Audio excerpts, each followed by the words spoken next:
I don't know if this is live or not, but uh, um, yeah, I just wanted to talk about Rocketman. I know I haven't done a video uh talking about a movie because I've been quite busy these days with school or whatnot. I actually just took a quiz this morning. It didn't go well. I couldn't. um, it was a chemistry quiz, and I couldn't get. Well, basically, I couldn't solve around 5 out of 15 questions because I didn't have time. The professor gave us 15 questions to do in 60 minutes, and I managed to do about 9. Um, but I must say, I'm not even confident with the 9 that I tried to solve. So I did watch a lot of movies. I watched Aladdin. I watched Dark Phoenix. A lot to say there. I watched a movie called, I believe it's called The Parasite. It was at the Cannes Festival, and it's very rated highly, both in the Cannes Festival and in Korea. And it's actually um, a really big hit in the box office because this director Bong Joon-ho, is an incredibly accredited actor. I mean, director. He made movies like Snowpiercer and Okja. Anyways, I want to talk about those movies, but not now because I wanted to talk about a movie that seems to be flying under, and it's called Rocketman. Now, Rocket about Elton John. Um, and then Elton John is played by Taron Egerton. And I gotta say, this movie was amazing. Um, you can't really, it's really impossible not to compare this movie with Bohemian Rhapsody because they're both biopics, movies about famous performers in the 70s and 80s. Both of them were gay. Elton John is still alive, thankfully. Um, but yeah, these are very similar personalities, and the way each movie goes about each character is significantly different. Where Bohemian Rhapsody was more of a, um, I'd say, by the books movie, and they tried to capture the essence of Queen, which was the performances, and it wasn't just about, I think, um, the focus of that movie was trying to recreate the magic of Queen back into cinemas to put the magic and the performance of Queen back onto a big screen, or preferably to feel as if younger audiences who never saw Queen in a live concert, they were able to experience it in this medium. Now, Rocket Man is a very different movie. It's more of a character piece, and it's also a musical. I think it has more. It's a fantastical musical. So basically, it's like La La Land. And I gotta say, they do their job very well.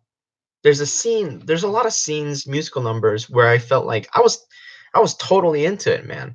Um, and yeah, the production quality of all of those musical numbers. Taron Egerton sings all of the Elton John songs, um, and he's really good. He's really good. I think he's perfect, man. There's nothing wrong with him. Um, anyway, there's a lot of good things to say about this movie. It doesn't take risks. It dives deep into the homosexual relationships that Elton John had. His relationship with alcoholism, with drugs, with sex addiction. His relationship with his family is most prominent. All of these all of these are presented in a format that is not just information, scenes. It's more delivered through the songs. Um, you wouldn't have a character in Bohemian Rhapsody sing Bohemian Rhapsody, even if the lyrics of that situation were directly, consequentially connected with that character. In Rocketman, this is not the case. Every character, I believe, sings a little bit in this movie, and I really like that. Um, Also, I think some people didn't like certain aspects of it because of Rocketman, because didn't seem to have a central focus, I believe. Some people might feel that, but I felt that this movie's central focus was executed very well, and particularly about how Elton John, this guy who's super mega rich and successful, how these people can actually fall into depression. What happens between the performance and backstage? What happens to a guy who seems to have everything that he could ever desire? And how does this person fall into this emotional trap? And I think this movie fully convinced me that it is possible to have everything you want materialistically, but still feel empty inside. And the main reason of that problem is because Elton John never really I the thing I got from this movie was that Elton John never was happy about himself. In fact, there are multiple times where he recreates himself because he doesn't like what he is. He changes his name, he changes his look, he changes his costume to be the most flamboyant and the most awesome and to be different than anyone else because he feels like he's insignificant down and deep inside. A, a fat kid called Reginald Dwight. And that originates from, now this is I think a little bit of a spoiler, because I'm going to talk about how this movie executes Elton John's arc throughout the movie very well. All of this comes from his insecurity, and that stems from his family. But you really can't blame the family. At first, I was kind of worried that the family dynamic was going to be very black and white, where the mom is an asshole, the dad is a complete asshole, and the grandma is like the only angel there. While that is true to some degree, there are negative connotations and positive connotations. It's very much in a gray area, and that is set up in the second song. You could just say the first song. So the first song, for people who watch the movie, the first song starts off with "What were you like as a child, Elton?" So this whole therapy session that goes back to Elton John's life to find the origin of his problems, of his insecurity, and it goes back. Uh, the song is "The Bitch Is Back," I believe, where he talks about how he's so flamboyant and he's so awesome and he's the bitch. And then it's cut off by his mother, who says something pretty mean to him. So you kind of establish this person is very mean, and but also she doesn't not love Elton, but she's looking for love from someone else because she's not getting that from her husband who's off to war. And this man, he also has not experienced any love after his marriage. He never got to open up to his son. He had expectations of his son that weren't realized. So he decided to hate him instead of accepting Elton for who he is. And this is what caused all of Elton's problems. And this is what causes other problems in the mother's life. And this is what causes the sadness of the grandmother who looks out for Elton but sees so much conflict in this family.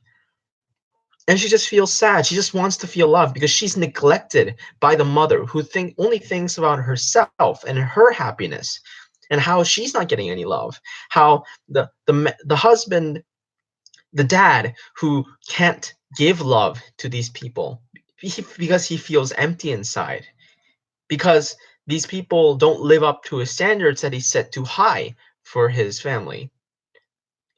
And everyone just needs a little bit of opening up, which is um, realized by Elton at the end of the movie.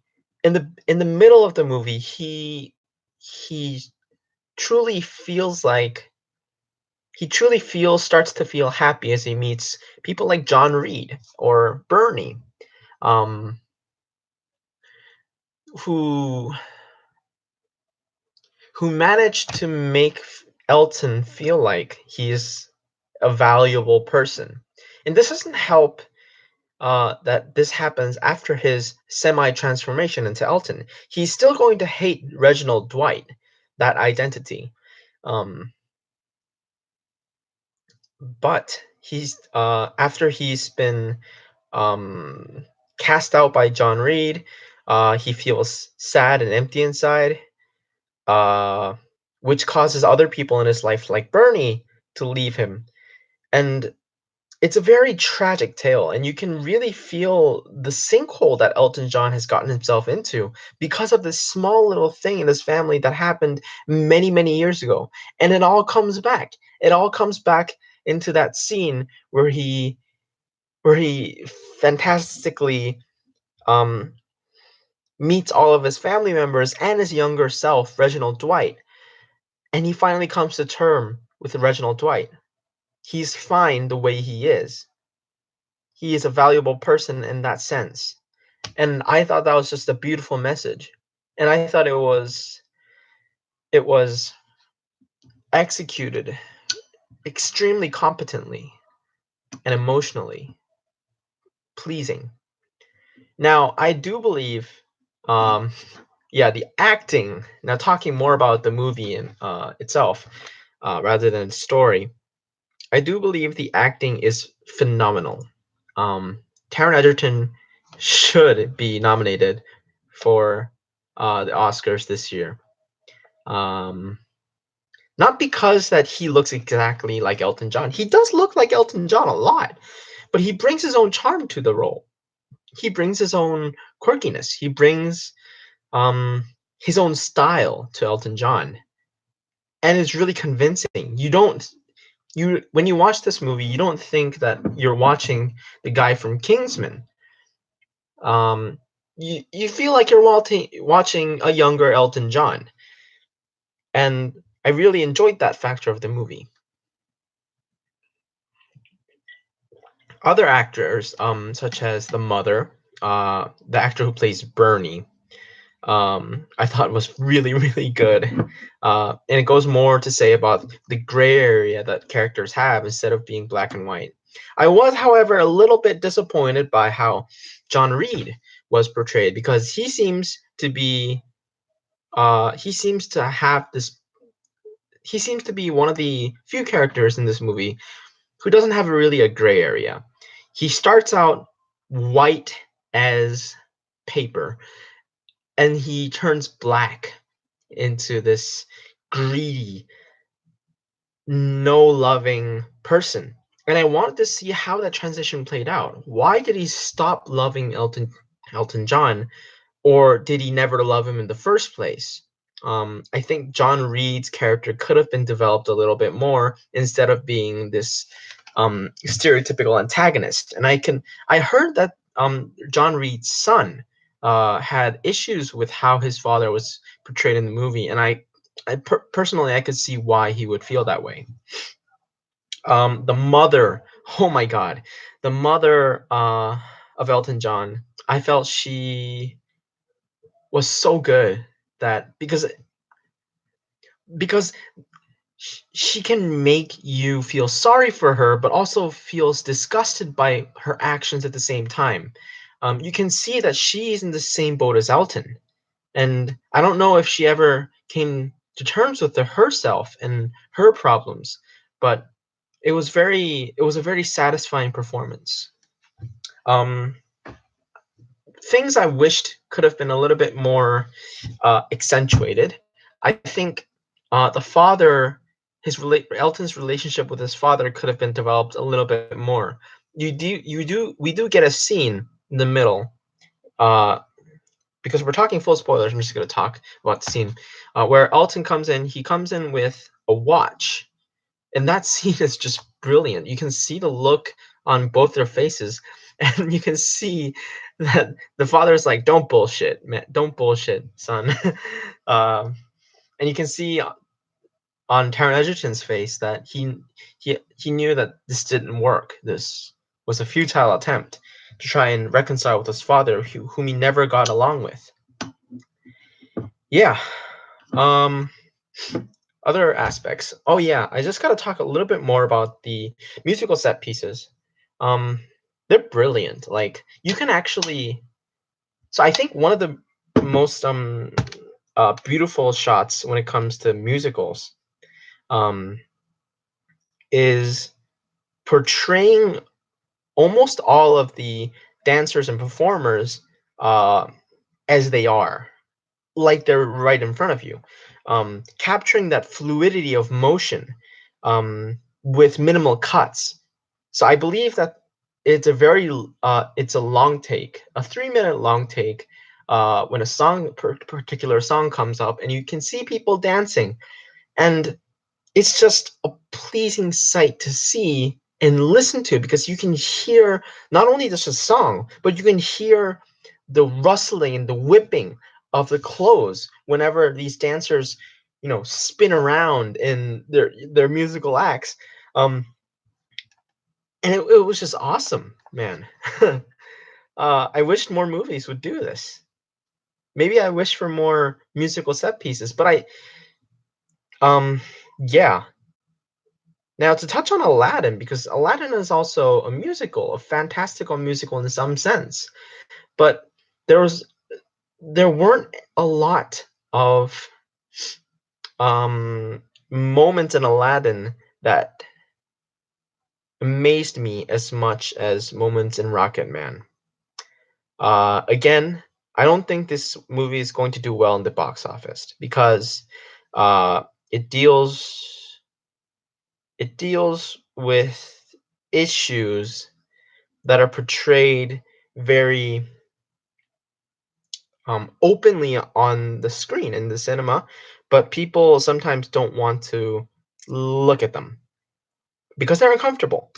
Um, when I was in the theaters, there was this very old couple. They probably like Elton John because that's my parents' generation.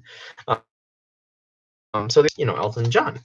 And I don't know if they knew that Elton John was gay, but I could see that the old man, the husband in the couple, was a little bit not very pleased or felt a little uncomfortable when these certain scenes came up where he's portraying homosexual stuff, or when he's doing drugs, or when he's doing sex, or when he's drinking a lot.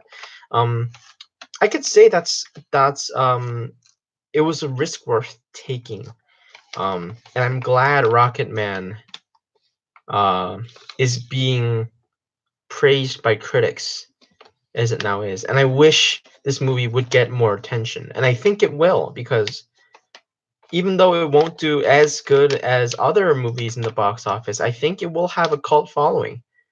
This movie is definitely not a bad movie. This movie is actually one of the best movies I've seen this year, artistically speaking. And yeah, that's all I have to say about this movie. The child actor was also really good. Um, I was quite surprised. So I can see that I've been talking for about 20 minutes now. That's a long time. I better get back to studying because I have 2 more exams left. But first, I'm gonna go to the PC room, play some League of Legends, have a fun time because my quiz ended this morning, and I will be posting my thoughts on Aladdin, Dark Phoenix, and maybe the Parasite. Um, I don't know if it's gonna be uh, releasing in American theaters, but we'll have to see because it's a Korean movie. Anyways, that's all I have to say for now. Uh, so thanks for listening to my take on Rocketman. If you see theaters that have Rocketman, that show Rocketman, I highly suggest that you go see the movie because it is great. Well, I think it's great. You might not think it's great, but we all have our opinions, right? Anyways, thanks for watching.